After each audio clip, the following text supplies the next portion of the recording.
हरि ओम नमो नमः। वक्रतुंड महाकाय सूर्यकोटि समाप्रभा निर्विघ्नं कुरु मे देव सर्वकार्येषु सर्वदा।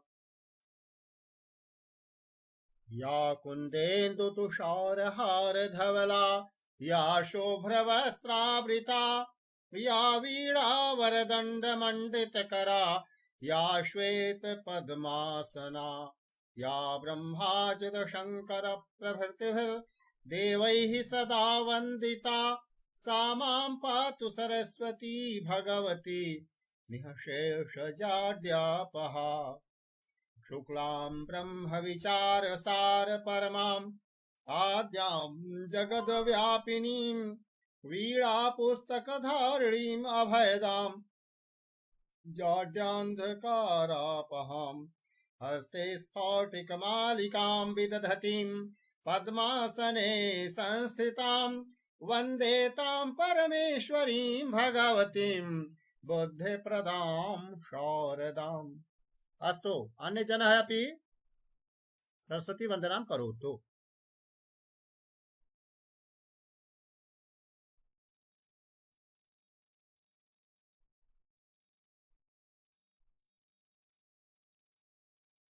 अन्य जनः महोदय अहं वदामि। वदतु। सरस्वती वन्दनां जिसकी इच्छा हो सरस्वती वन्दनां करोतु। या कुन्दे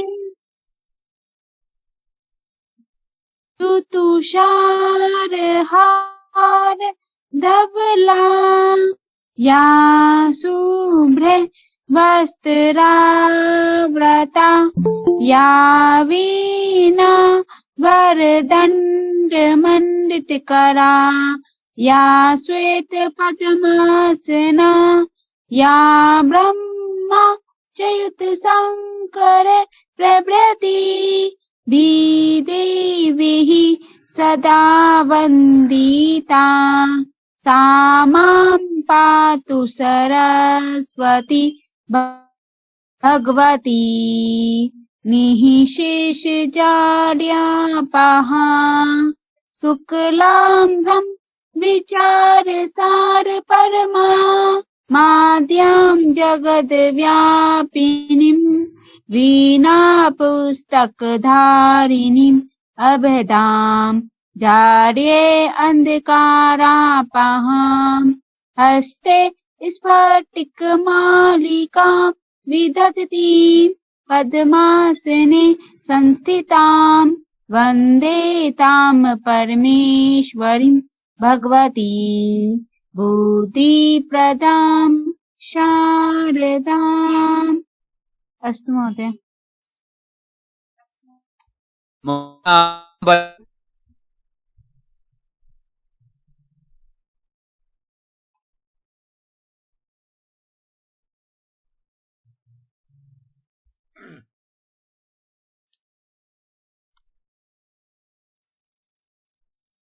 अस्तु अग्रे चलामः।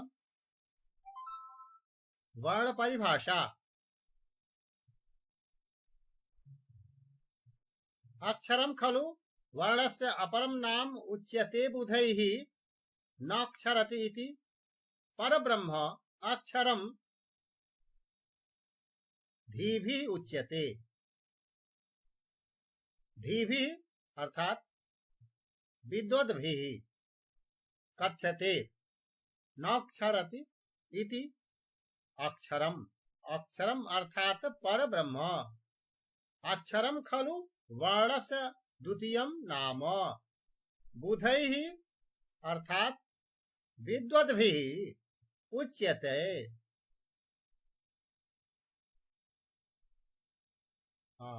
कः पठते? दृष्ट्वा पठतु।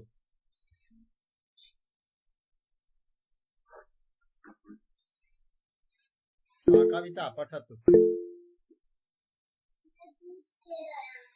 अक्षरं खलु वर्णस्य परमोच्यते बुद्धे न क्षरतीति परब्रह्माक्षरधीभिः उच्यते। विप्रजना वर्णस्य अपरं नाम अक्षरमिति कथयन्ति। यथा च यस्य न नाशो विद्यते तस्य नाम अक्षरं सिद्धिया वदन्ति। महोदय।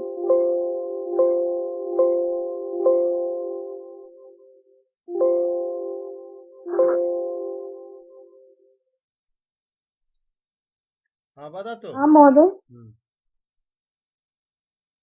नाशः न भवति कस्य वर्णस्य वर्णस्य नाशः न विद्यते अक्षरस्य नाशः न भवति अतः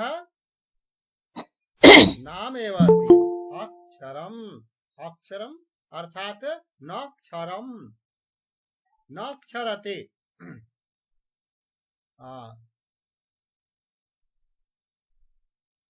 जो लोग उपस्थित हो रहे हैं वो लोग सब लोग आखिरी तक पढ़ें। बात समझ में नहीं आएगी अगर शुरू में तो धीरे धीरे बाद में आएगी, क्योंकि संस्कृत माध्यम से ही पढ़ाने का विधान है, तो इसे घबरा के भग नहीं जाना है। आप लोगों को ध्यान से सुनना है, सुनते सुनते बात समझ में धीरे धीरे आने लगेगी। विद्वान लोग वर्ण का दूसरा नाम अक्षर बोलते हैं, कहते हैं, और वैसे ही जिसका नाश नहीं होता है उसी को तो अक्षर कहा जाता है। न क्षरणम न भवति, क्षरणम अर्थात विनाश, विनाश न भवति।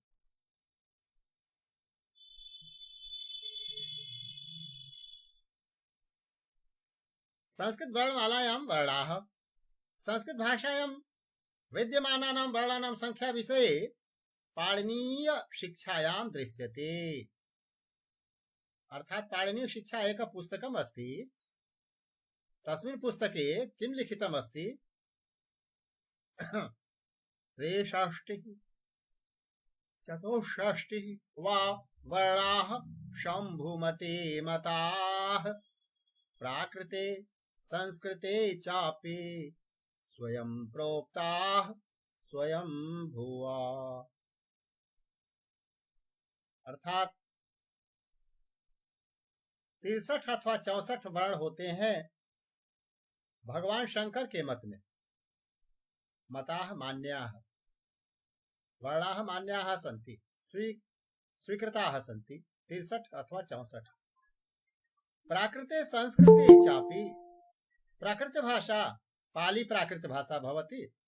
महात्मा बुद्ध प्राकृत पाली भाषायां उपदेशं दत्तवान्। तो प्राकृत भाषा संस्कृतस्य किंचित विकृत रूपम् अस्ति। द्वितीय स्तरे संस्कृतस्य द्वितीय स्तरे प्राकृत भाषा। तो प्राकृते अथवा संस्कृते 63 अथवा 64 63 64 वर्णा भवन्ति। स्वयंभुवा ब्रह्मणा एव उक्तम्। संस्कृते 63 64 वा वर्णाः विद्यन्ते भवन्ति सन्ति। तो संस्कृते कति वर्णाः विद्यन्ते?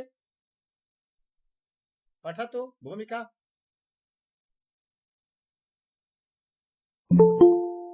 हाँ महोदय।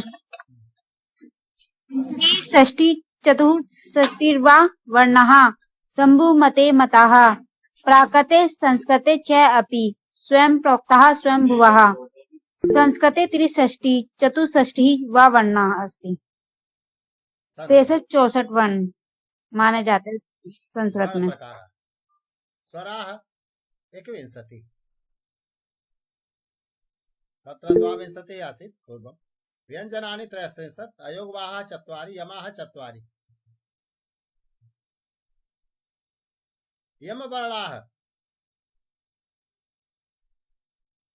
यथा वर्गाणाम् आद्य चतुर्वर्णानाम् उपरि अनुस्वारः यदा आगच्छति तो वेदे वर्णनं भवति, वेदे यमानां प्रयोगः भवति। लौकिक संस्कृते न तावत्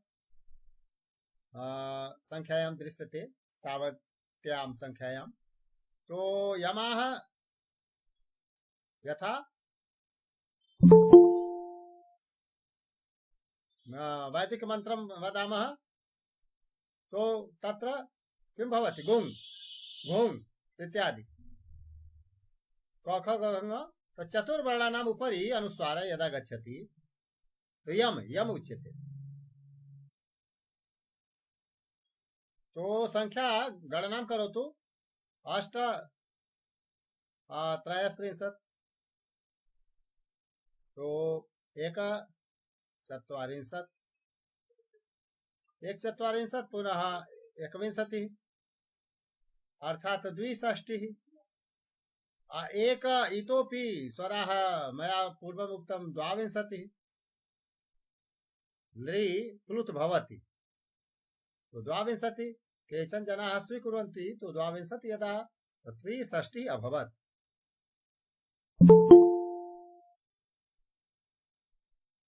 स्वराः स्वयं राजन्ते इति स्वराः परिभाषा अस्ति। चत्वारः वर्णाः ह्रस्व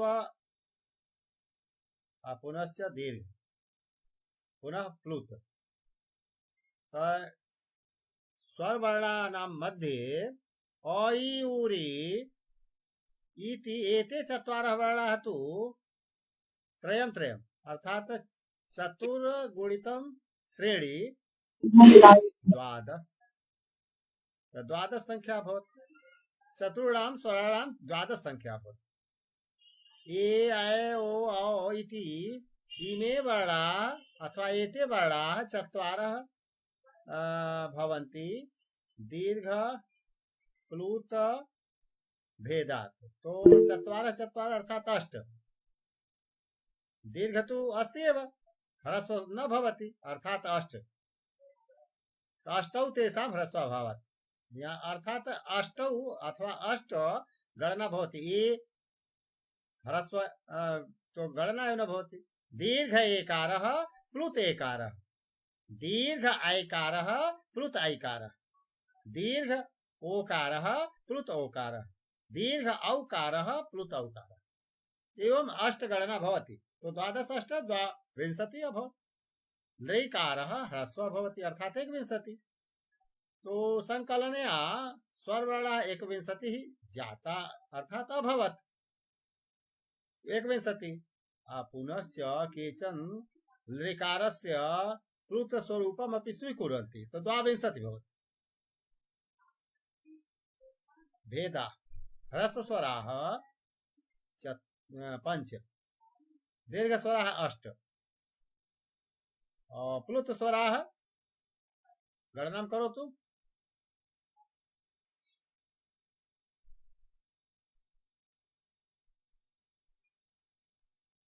प्लुतस्वराणां मध्ये किं लिखितमस्ति?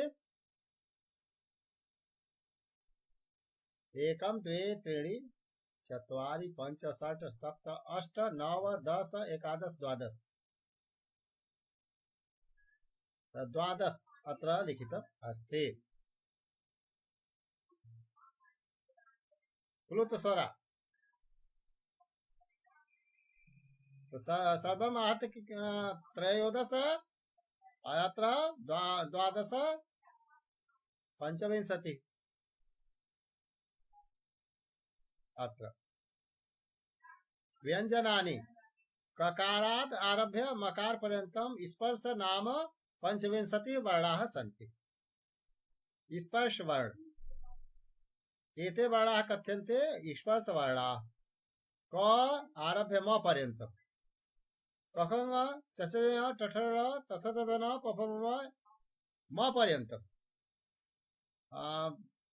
म पर्यन्तं पंचविंशति वर्णानां नाम अस्ति। किं नाम? स्पर्श वर्णः स्पर्श वर्णः अथवा स्पर्श वर्णाः सन्ति। अत्र स्पर्श वर्णाः पुनश्च अन्तस्थ वर्णाः चत्वारि चत्वारः वर्णाः ऊष्म वर्णाः चत्वारः चत्वारः अर्थात अष्टौ। तो पंचविंशति अष्टौ त्रयस्त्रिंशत्। अयोगवाहाः चत्वारि अनुस्वार विसर्ग द्वौ कफ इति कफाभ्याम प्रागर्थ विसर्ग सदृशो जिह्वा मूलीयौ उपधमानीयौ द्वौ। अर्थात क फ इतः पूर्वम यदि अर्ध विसर्ग सम ध्वनि आगच्छति हफ हफ तो जिह्वामूली हफ जिह्वामूली अस्ति हफ उपधमानी अस्ति द्वौ। पुनश्च केचन वदन्ति ख अपि भवति प भवति तो क ख प फ अर्थात चत्वार अयोगवाः चत्वार चत्वारः भवन्ति।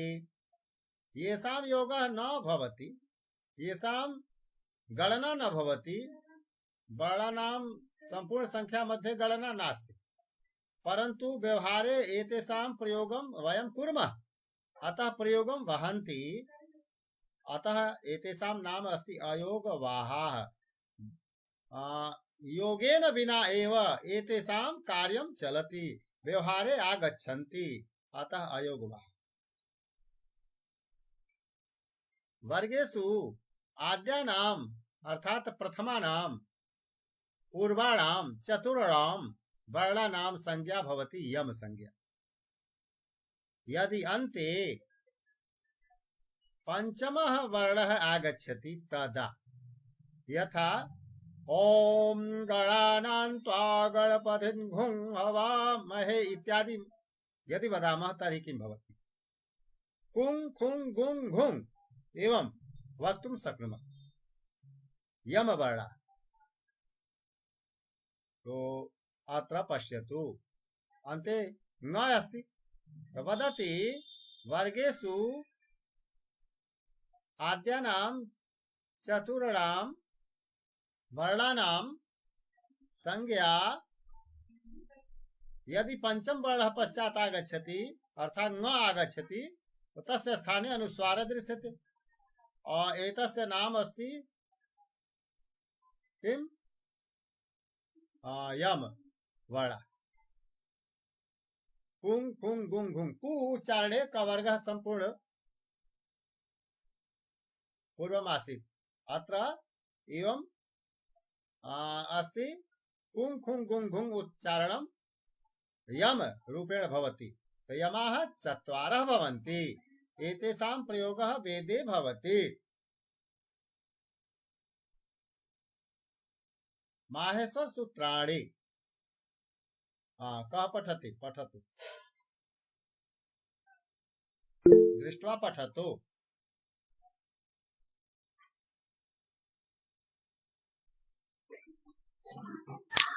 Ayud, Rilik, Ayung, Ayoch, Havrat, Lang, Imangadanam, Jabhaya, Ghadadas, Jabagadadas, Khafa Chatha, Tha Chatatava, Kapaya, Shasha, Sa, Ra, Hal।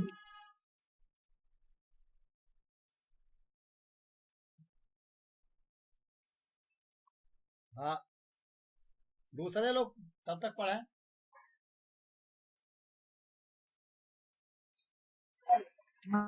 Ayun, Rilrik, Aong, Ayouch, Hayvarat, Lan, Yam Gananam, Jhabay, Ghadash, Jabagadash, Khaf Chatat Chatatav, Kapay, Shashashar Hal।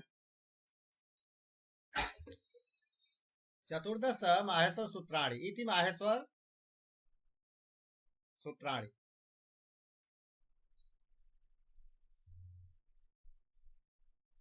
तो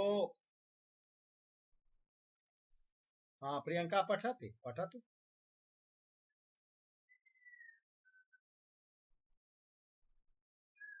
देख के बोले प्रियंका अगर बोलना चाहते हैं। कविता बोलेंगे बोले। महोदय आयुण ऋलृक एओंग एओच हयवरट लंग यमंगलनम झभय हड़धस जपगड़दस खफ छठत हचटतव कपय ससस सकार हल। उत्तम। हाँ मिलिंद जी बोलो। मैं बोलूं सर? ऐ उन ऋलंक ऐ उंग ऐ ओच हैवरट लण अमंगलम झभ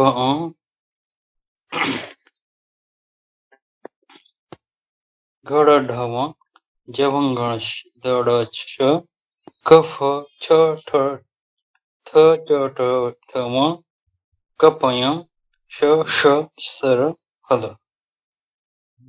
और कौन बोलना चाहता है? रोहिणी।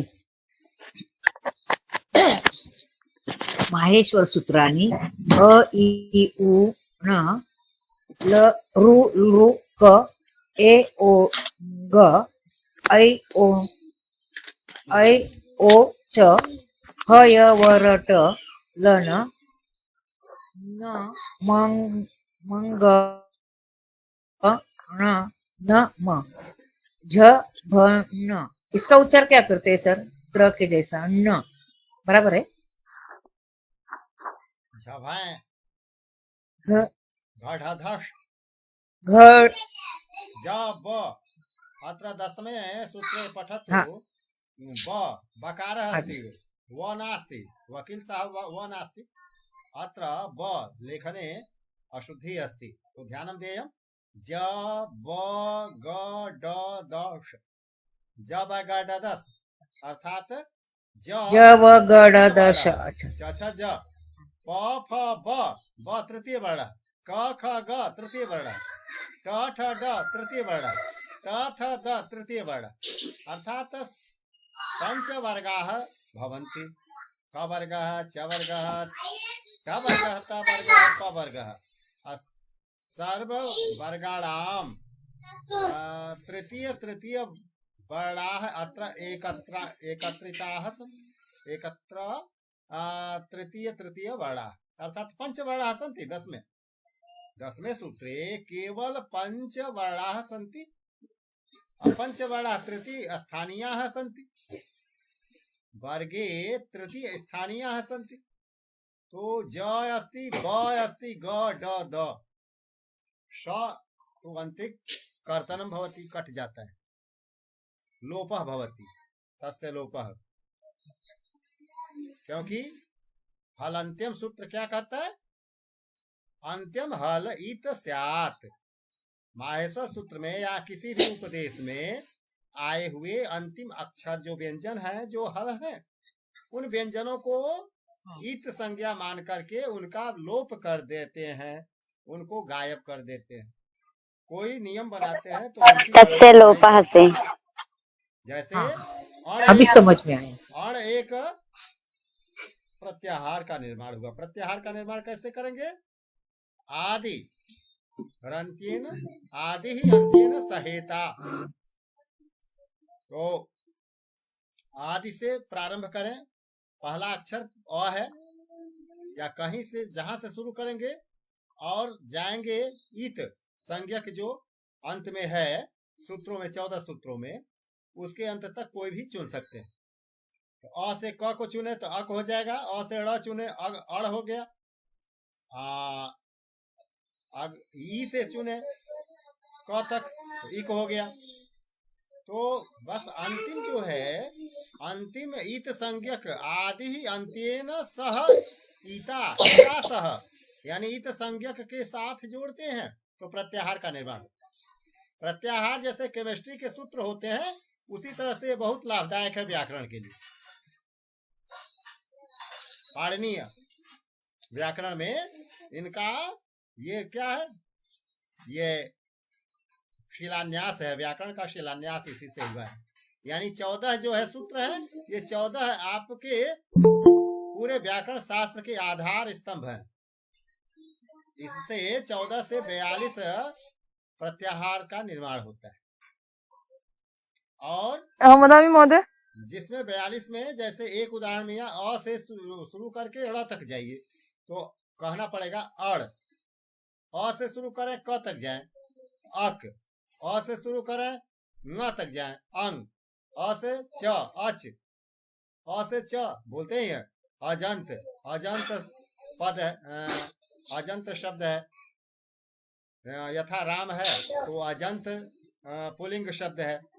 तो अजंत कहने का मतलब क्या कि अचंत, अच अंत। जब संधि होती है तो च पहला अक्षर तीसरे अक्षर में बदल जाता है, तो च की जगह पर ज हो जाता है। तो अजंत कहने का मतलब स्वर है अंत में जिसके। तो ये चारों सूत्रों के अंदर केवल 9 स्वर आए हुए हैं। इन्हीं 9 का विस्तार करके 22 बनता है, 22 स्वर हो जाते हैं। क्योंकि अ लिखा है तो अ से ही आ का भी बोध होता है। ह्रस्व ई लिखा है तो ह्रस्व ई से दीर्घ ई भी आएगा और प्लुत ई भी आएगा, तो सब कुछ मिला के 22 हो जाते हैं। लेकिन यहाँ देखने में केवल आपको 9 दिखाई दे रहे हैं माहेश्वर सूत्र में।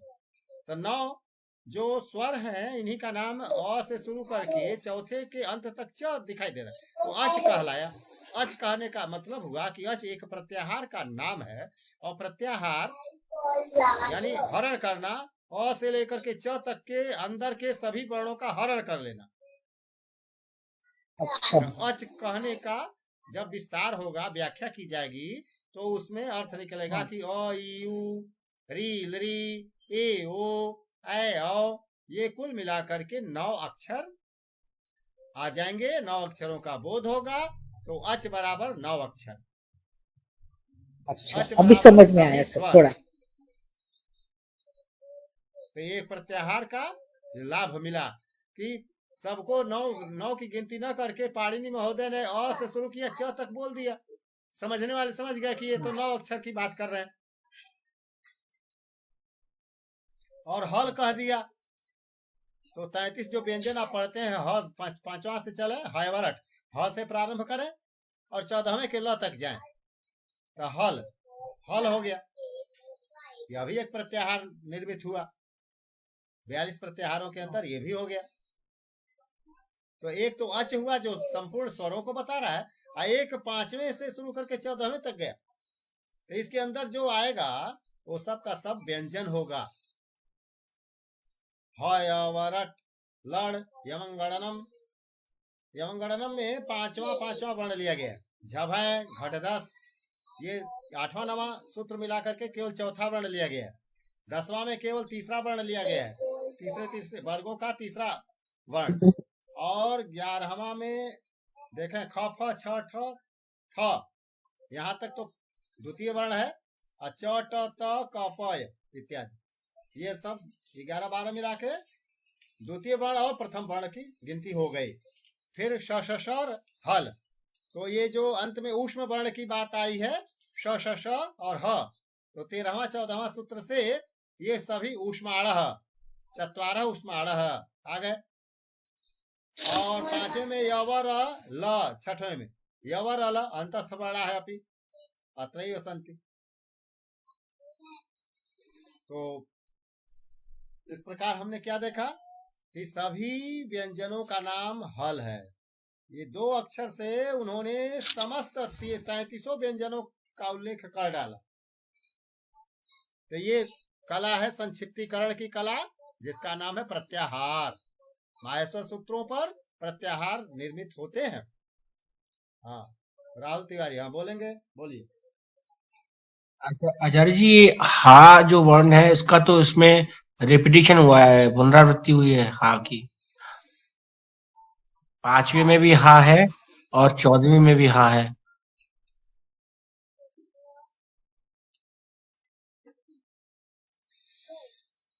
इसकी आवश्यकता उनको पड़ी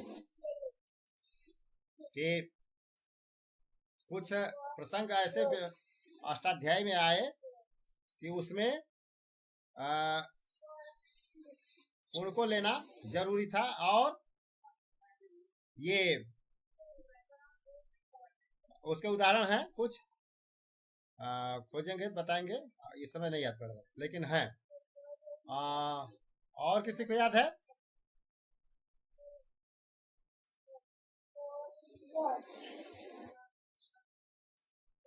दो बार आया है सूत्रों के निर्माण के लिए। 42 जो प्रत्याहार बनाते हैं उसी प्रत्याहार के निर्माण के लिए और 2 बार आया है। महोदय अट प्रत्याहार में लाने के लिए। हाँ, अट प्रत्याहार, ठीक। अ से तो वहां तक बनाएंगे, जो 5वां तक है उसमें ह को लेना उनको जरूरी है। तो प्रत्याहार के निर्माण के निमित्त ही 2 बार उनको करना पड़ा। इसमें आचार्य जी अगर हा 2 बार में से एक ही बार काउंट करेंगे तब 42 हो रहे हैं, अगर हर 2 बार काउंट करेंगे तो 43 हो रहे हैं। हाँ, तो ये जो है अट प्रत्याहार के निर्माण के वास्ते, हाँ, तस्य निर्माणार्थम एवं प्रक्रिया अस्ति। द्विचत्वारिंशत् एवं प्रत्याहार 42 प्रत्याहारों की गणना होती। महोदय कई विद्वान रा प्रत्याहार को भी 43 प्रत्याहार मानते हैं। हाँ, अस्तु, रा एक प्रत्याहार अस्ति। पूर्ण रपरा सूत्र में जो आता है। तो माहेश्वर सूत्राणाम आधारेण प्रत्याहारस्य निर्माणं कुर्मः।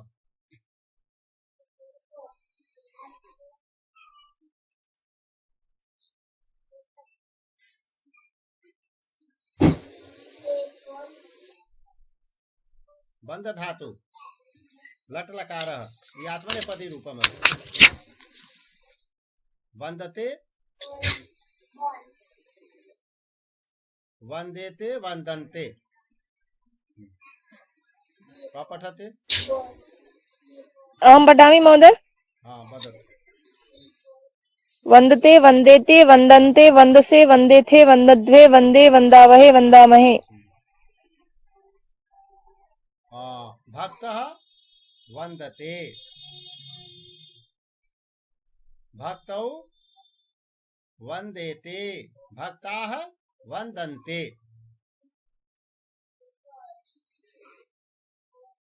त्वं वंदसे, समझ में नहीं आता है सर। युवां वंदेथे, यूयं वंदध्वे। हाँ, वदतु। समझ में नहीं आता है सर जी, फिर एक बार बताएंगे। वंद धातु अर्थात वंदना करना, भक्त वंदना करता है। भक्तौ वंदेते, 2 भक्त वंदना करते हैं। भक्ताः वंदन्ते, बहुत से भक्त वंदना करते हैं। तो वाक्य निर्माण हो गया, भक्त करता है और वंदते क्रिया है, यानी धातु है। धातु को क्रिया कहते हैं। भक्तौ वंदेते। हाँ, भक्तौ वंदेते यथा पठति पठता पठन्ति रूपम भवति, परस्मैपदी धातु यदा भवति। अयत्र आत्मनेपदी धातु। वंदते वंदेते वंदन्ते, त्वं वंदसे, युवां वंदेथे, यूयं वंदध्वे। हाँ, खेमी देवी पढ़े। भक्तः वंदते भक्तौ वंदेते भक्ताः वंदन्ते, त्वं वंदसे युवां वंदेथे यूयं वंदद्वे, अहं वंदे आवां वंदावहे वयं वंदामहे। और कोई पढ़े? अन्यः जनः। भक्तः वंदेते भक्तौ वंदेते भक्ताः वंदन्ते, त्वं वंदेसे युवां वंदेथे यूयं वंदद्वे, अहं वंदे आवां वंदावहे वयं वंदामहे।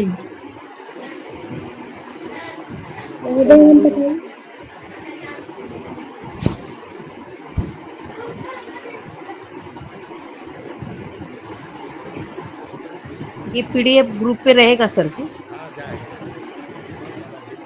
आपका कल का भी नहीं आया था मेरे में, पता नहीं क्यों 2 दिन। हम बदामी हुआ महोदय, हम बदामी हुआ। अस्तु। वंदते वंदेते वंदन्ते, वंदसे वंदेथे वंदध्वे, वंदे वंदावहे वंदामहे।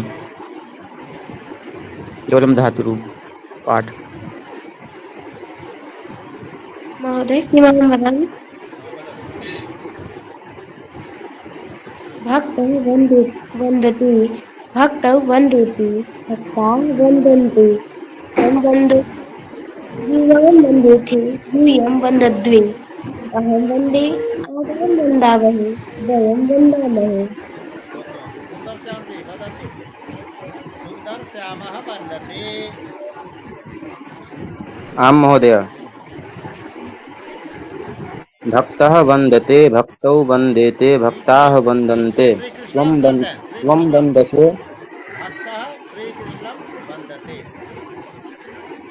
भक्तः श्रीकृष्णं वन्दते भक्तौ श्रीकृष्णं वन्देते भक्ताः श्रीकृष्णं वन्दन्ते त्वं श्रीकृष्णं वन्दसे युवां श्रीकृष्णं वन्देथे यूयं श्रीकृष्णं वन्दध्वे अहं श्रीकृष्णं वन्दे आवां श्रीकृष्णं वन्दावहे वयं श्रीकृष्णं वन्दामहे। लभ धातु प्राप्त करना। फलम लभते। हाँ, पढ़ें। फलं लभते फले लभेते फलानि लभन्ते त्वं लभसे युवां लभेथे युवं लभध्वे अहं लभे आवां लभावहे वयं लभामहे। बहुत फलम लभते प्राप्त करता है। फल दो फलों को प्राप्त। तो यहाँ जो ऊपर लिखा है फलम फले फलानि, ये कर्ता के रूप में अगर माना जाए तो स्पष्ट अर्थ नहीं निकल रहा है। फल प्राप्त करता है। अरे मनुष्य फल को प्राप्त करता है। नरः फलम लभते तो वाक्य बन जाएगा तो कर्म हो जाएगा, लेकिन यहाँ कर्ता के रूप में बैठाया गया। तो फल क्या प्राप्त कर सकता है?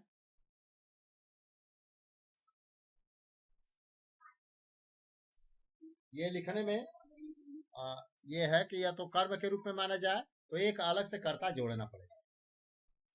बालकः फलम लभते, बालक फल को प्राप्त करता है। बालकः फले लभते होगा, सोचें सही है कि गलत है? बालकः महोदय गलत है। बालकौ आएगा। बालकौ आएगा, सही। बालकौ फले लभते। उत्तम। कर्ता जो है कि द्विवचन का होना चाहिए, तब क्रिया लभेते द्विवचन का हम लाएंगे। तो बालकौ लाना पड़ेगा। यहाँ फले दिखाया गया है, तो फले लभेते कहने का कोई मतलब यहाँ नहीं है। वह एक भी पा सकता है। दो बालक मिलके एक ही फल पाए तो बालकौ फलम लभेते, वो भी सही है। और दो दो फल पा गए अगर अलग अलग, या दो से ज्यादा पा गए तो बालकौ फलानि लभेते भी हो सकता है। बालका फलानि लभन्ते। हाँ, तो बालका का संबंध लभंते से है, फलानी से नहीं है। या लभंते का संबंध फलानी से नहीं है, कर्म रहेगा तो। अगर कर्ता बना ही ले तो हो सकता है, क्योंकि कर्म को भी कहीं कहीं कर्ता बना देते। कैसे प्रयोगों में? कर्मवाच्य। तो कर्मवाच्य का जब होगा तो लभ्यते हो जाएगा, लभते होगा नहीं। तो आगे हम लोग पढ़ेंगे। लेकिन यहाँ सामान्य रूप से एक अलग से बालक को बुलाइए। बालका फलम लभते, बालको फले लभेते, बालका फलानि लभन्ते, तब जाकर के सही बैठेगा। और मध्यम पुरुष में कर्ता जो त्वम लिखा है, युवाम लिखा, युवम लिखा, वो सब सही है। अलग से कुछ नहीं जोड़ना घटाना है। त्वम लभ से अपने आप सही है। और उत्तम पुरुष अहम लभे, वो भी सही है। यानी उत्तम पुरुष में जो कर्ता है अहम आवाम वयम, कोई भी क्रिया हो, कोई भी धातु हो, हर जगह उसका स्थान निर्धारित या निश्चित है। त्वम युवाम युवम का स्थान निश्चित है। फलम फले फलानि का स्थान अनिश्चित है। वह अनिश्चित क्या? परिवर्तनशील। वो सदैव उसके स्थान पर कोई दूसरे कर्ता को बैठा सकते हैं। किसी का नाम बैठा दीजिए। यथा प्रिया पुस्तकम लभते, तो प्रिया पुस्तक प्राप्त कर रही है इत्यादि। फले तो नाम एक वचन में बैठेगा, और फिर वहां तो बालका बालको बालका, या जनः जनौ जना, छात्र छात्रौ छात्रा, कुछ भी बना सकते। तो प्रथम पुरुष परिवर्तनशील कर्ता वाला है, मध्यम पुरुष और उत्तम पुरुष परिवर्तनशील नहीं है। जो एक बार हम जान लेते हैं कि तुम युवाम यूयम, वह सभी क्रियाओं के साथ वही बैठता है। ये याद रखने की चीज है कि अगर परिवर्तन होगा कर्ता का, तो कर्ता का परिवर्तन का क्षेत्र केवल प्रथम पुरुष है। मध्यम पुरुष का निश्चित करता है तुम युवाम यूयम, उत्तम पुरुष का निश्चित करता है अहम आवाम वयम। ये अपने अपने स्थान पर निश्चित रूप से बैठते हैं। तो वाक्य रचना इस तरह से की जाती है। तो हमको पहले तो रूप रटना पड़ेगा। लभते लभेते लभंते, लभसे लभेथे लभध्वे, लभे लभावहे लभामहे, इस तरह केवल क्रिया रूप धातु रूप कोई पढ़े। खेमी देवी, हाँ।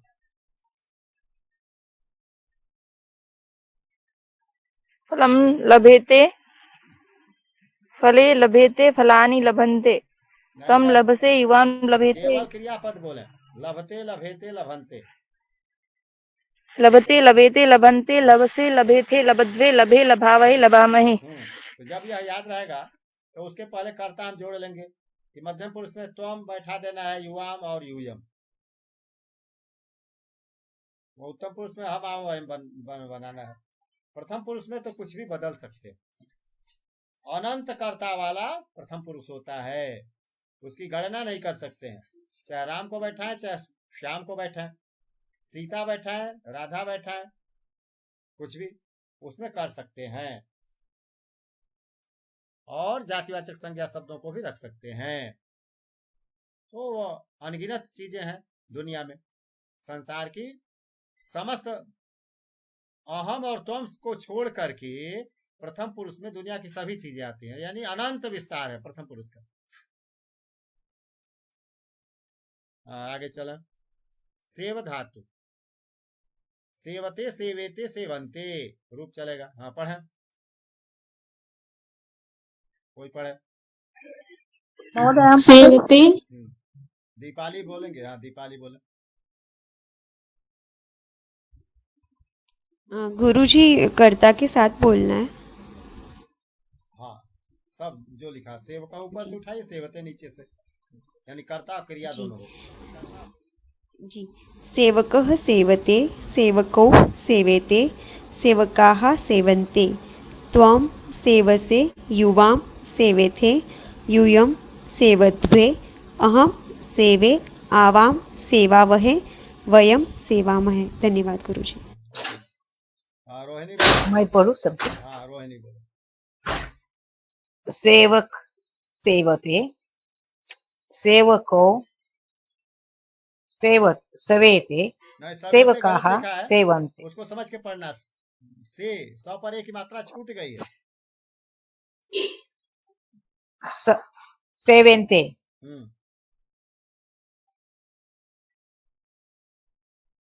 सेवकाः सेवेन्ते, त्वं सेवसे, युवां सेवेधे, यूयं सेवेध्वे, अहं सेवे आवां सेवावहे, वयं सेवामहे। धन्यवाद। और कोई बोला? थोड़ा थोड़ा समझ में आता है अभी। हाँ थोड़ा अभी आप बताते हिंदी में, तो हिंदी में बताते तो थोड़ा समझ में आता है। बाकी संस्कृत में नहीं आता। हमारी भी आएगा। धीरे धीरे आ हम लोग छोड़ेंगे नहीं, लेकिन हिंदी में कम बोलना है, लेकिन आज बोल रहे हैं। अच्छा, व्याकरण का थोड़ा बताइएगा, बाद में फिर आते आते हम बोलेंगे। अहम वदामि महोदय।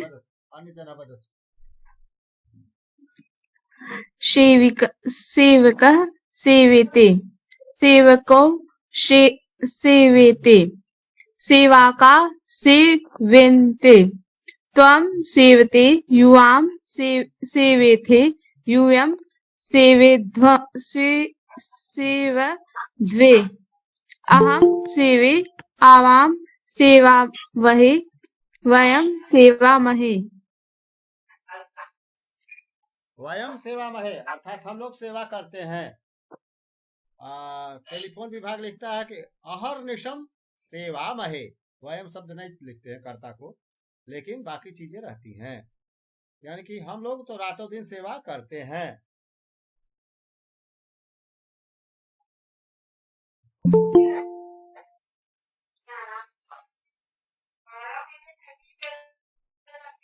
हाँ, सेवका सेवते के स्थान पर अगर चाहे तो बदल भी सकते हैं। छात्र सेवते, छात्रौ सेवेते, छात्राः सेवन्ते। अगर चाहे तो बालका कर दे, बालका सेवते, बालकौ सेवेते, बालका सेवन्ते। आओ तुम किसी का नाम भी जैसे सत्यानंद आ गए तो सत्यानंद सेवते।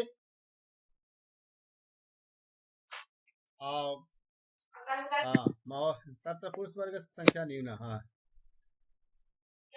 हाँ, तो महिला सशक्तिकरणं चलति इदानीम् अस्माकं कक्षायां महिला सशक्ता। आं महोदय।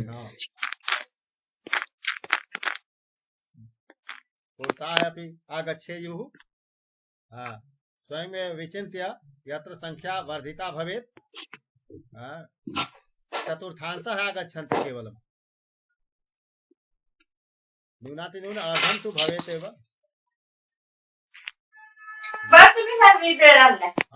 मग कसला नाही मिल्क ब्रेड मिल्क ब्रेड।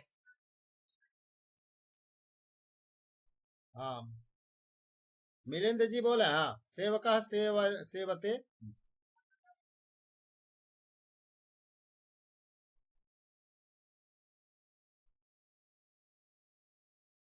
हाँ, रामू गुप्ता कौन है?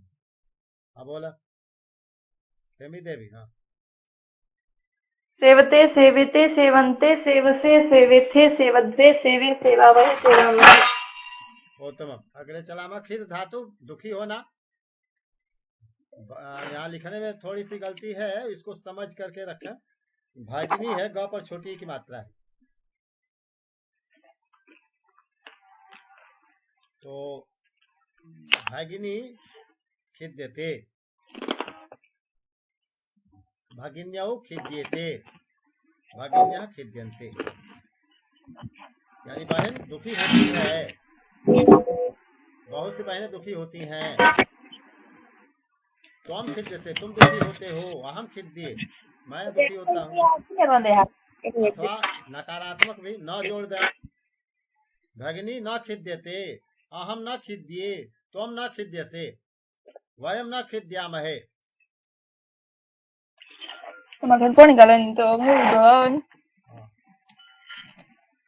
तो खिद धातु। ईक्ष धातु देखना, निरीक्षण करना, चित्र को देखना। अब यहाँ भी वही अंतर आ गया। चित्रम इक्षते लिखा है, चित्रम वास्तव में ये चित्र की आंखें तो है नहीं, चित्र को तो हम लोग देखते हैं। तो ये कर्म मान लीजिए, अलग से कोई कर्ता बुला लीजिए, तब वाक्य सही होगा। सह तौते सर्वनाम शब्द कर्ता में बुला लिया गया, तो सह चित्रम ईक्षते, वह चित्र को देखता है। तौ चित्रे ईक्षेते, वे दोनों लोग चित्र देखते हैं। अते चित्राणि ईक्षन्ते, न नहीं है, अड़ा है। ते चित्राणि ईक्षन्ते, वे सब चित्र देखते हैं। त्वम ईक्षसे, तुम देखते हो। त्वम चित्रम ईक्षसे, युवाम चित्रे ईक्षेते, तुम दोनों दो चित्र देखते हो। अगर ऊपर का उठा लें, वास्तव में कर्म है, वो कर्ता के रूप में रखा गया है, लेकिन वहीं से सब में उठा सकते हैं। चित्रम को कर्म के रूप में उठा लीजिए। तो यूयम चित्राणि ईक्षध्वे, तुम सब लोग बहुत से चित्र देखते हो। अहम चित्रम ईक्षे, मैं चित्र देखता हूँ। आवाम चित्रम चित्रे ईक्षावहे, हम दोनों दो चित्र देखते हैं। वयम चित्राणि इच्छामहे, हम सब बहुत से चित्र देखते हैं।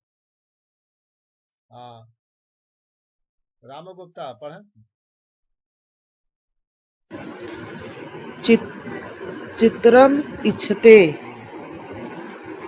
चित्रे इच्छते, चित्राणि इच्छन्ते, त्वम इच्छसे, युवाम इच्छते, युवम इच्छध्वे, अहम इच्छे, आवाम इच्छावहे, वयम इच्छामहे। इच्छामहे दीर्घ काल उच्चारण करना है। वयम इच्छामहे अर्थात देखते हैं।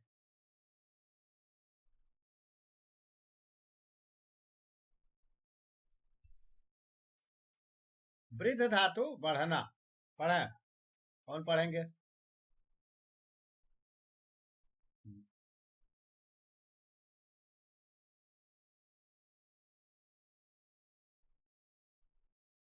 हाँ दीपाली पढ़े। जी गुरुजी। वृद्ध का मतलब क्या है सर जी? बढ़ना, वृद्धि होना। बढ़ना। जैसे पेड़ छोटा पौधा रहता है, पौधा से बढ़ के पेड़ हो जाता है, बढ़ता है। शिशु रहता है, शिशु से बालक बना, बालक से युवक बना, वृद्ध बना। तो निरंतर बढ़ने की जो प्रक्रिया है, बढ़ना, वृद्ध धातु। धन बढ़ गया, धनम बढ़ती। आचार्य जी इसमें तो कर्म नहीं होगा, ये तो अकर्मक है ना वर्ध, तो उसमें तो कर्म नहीं होना चाहिए। हाँ अकर्मक।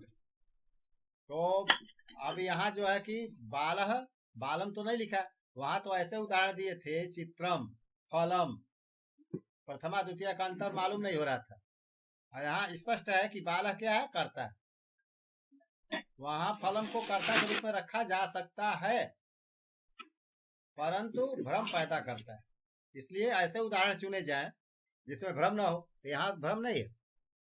बालह वर्धते, बालक बढ़ता है, और बालक कोई जो है कि सामान लेकर के नहीं बढ़ता है।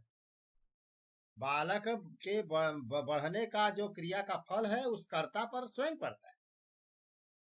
दूसरे वाक्यों में कर्म जो होता है तो कर्ता पर वो क्रिया का फल नहीं पड़ता है, क्रिया का फल जिस पर पड़े वो कर्म हो जाता है। लेकिन यहाँ अकर्मक क्रियाओं की हालात दशा क्या है, स्थिति क्या है कि बढ़ना क्रिया का जो फल पड़ेगा, वह जो काम करेगा उसी के ऊपर पड़ेगा, स्वयं कर्ता के ऊपर पड़ेगा, तो अकर्मक हो जाएगा। जैसे बच्चा हंसता है तो हंसने का फल उसके ऊपर पड़ता है।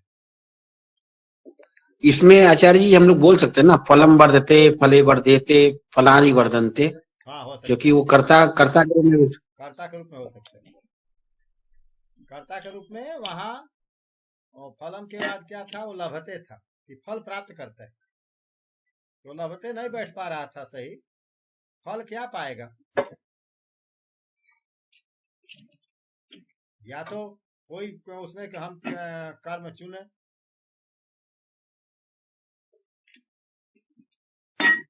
गुरुजी मुझे एक प्रश्न है। गुरुजी इक्ष धातु, वृद्ध धातु, लभ धातु, ये सब में कर्तरी प्रयोग के अनुसार हमने आत्मनेपद रूप किए हैं, पर जो खिद्ध धातु के रूप थे उसमें खिद्यते ऐसा हुआ था। तो अगर कर्तरी प्रयोग के अनुसार होता तो खिदते ऐसा होना चाहिए था। यहाँ पे य का उपयोग हुआ है तो वो कर्मणि प्रयोग के अनुसार हुआ। जैसे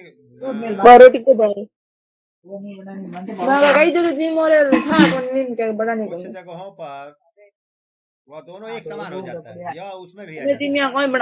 खिद्यते है तो यह का आगम होने पर भी रूप बदला नहीं, तो खिद्यते का रूप कर्तरी प्रयोग ही है। और उसके बाद महोदय हो सकता है कि वो जो खिद धातु है तो वो भुआदि गण की ना हो कि किसी अन्य गण की हो, गुरुजी वो सातवें गण की है, उसमें य नहीं, मतलब वो कर्मणि प्रयोग में य लगता है ना, वैसा कोई नहीं। कर्मणि प्रयोग में है, लेकिन उसका मिला जुला स्वरूप वहां भी देखने को मिल गया, लेकिन है तो कर्तरी प्रयोग, वह कर्मणि नहीं। या दोनों एक जैसे ही आते हैं, एक ही पर बैठ जाते हैं। अब पश्यति है तो पश्यति का दृश्यते बनता है, अलग ढंग से बनता है। मूल धातु दृश्य है, तो यहाँ खिद धातु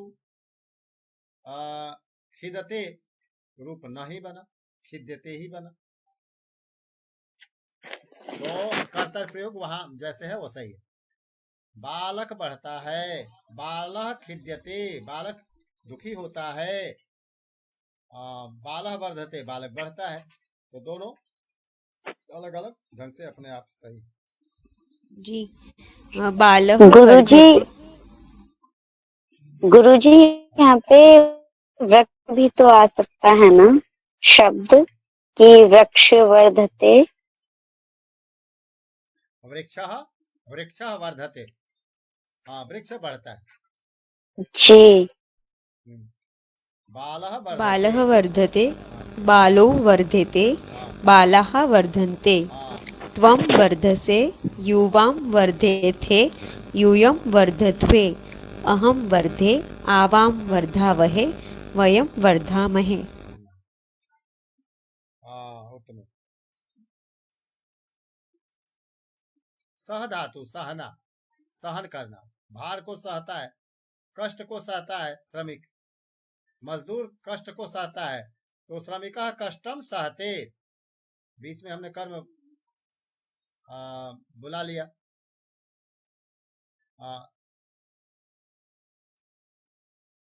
श्रमिका कष्टम सहते, श्रमिकौ कष्टम सहेते, श्रमिका कष्टम सहन्ते।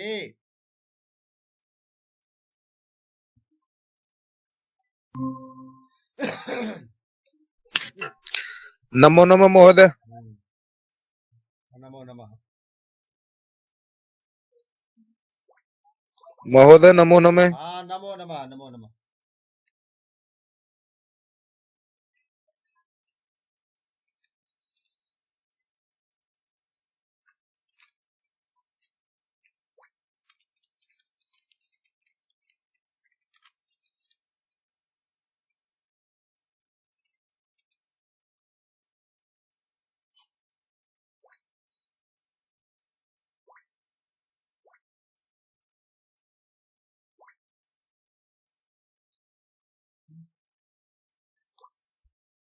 अस्तु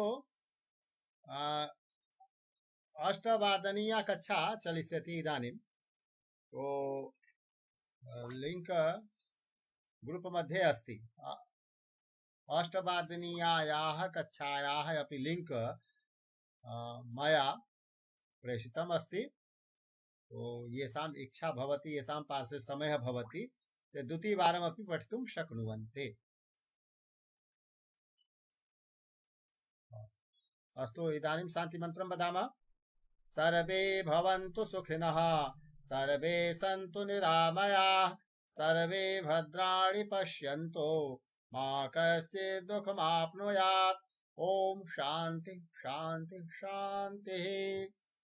अस्तु पुनर्मिलामः। नमो नमः। अष्टवादने कक्षायामपि आगन्तुं शक्नुमः। नमो नमः जी गुरुजी। द्वितीय लिंक द्वारा।